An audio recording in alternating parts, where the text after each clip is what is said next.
এই ভিডিঅ'টো জানুৱাৰী 7 তাৰিখ দেওবাৰ দিনাখনৰে ভিডিঅ' হয়। মোৰ এডিট কৰিব অসুবিধা হোৱাৰ কাৰণে দিব পৰা নাছিলোঁ।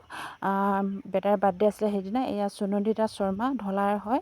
তাই মানে বহুত ধুনীয়াকৈ কেক বনায় আৰু এই কেকটো তাইয়ে বনাই আনি দিছিলে আৰু তাইয়ে মোক কেক বনাবলৈ শিকাই দিছিলে। যিসকলে মোৰ ভিডিঅ' চাই ঢলাৰ বাসিন্দা তেওঁলোকক কৈছোঁ, যদি কেক প্ৰয়োজন হয় সুনন্দিতা শৰ্মাৰ লগত যোগাযোগ কৰি কেক অৰ্ডাৰ কৰিব পাৰিব তাইৰ লগত।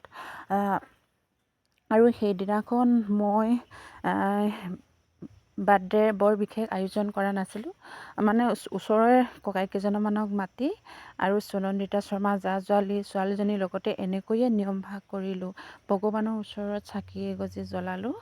প্ৰত্যেকজনী মাতৃৰ এইটোৱে প্ৰাৰ্থনা নহয় জানো ভগৱানৰ ওচৰত, যাতে ল'ৰা আগলৈ ভাল মানুহ হওক, এয়াই নহয় জানো। আমি প্ৰত্যেকজনী মাতৃয়ে বিচাৰোঁ।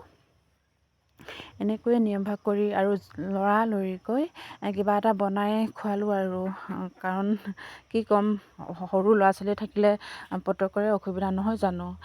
এয়াই আৰু আজিলৈ বাই বাই।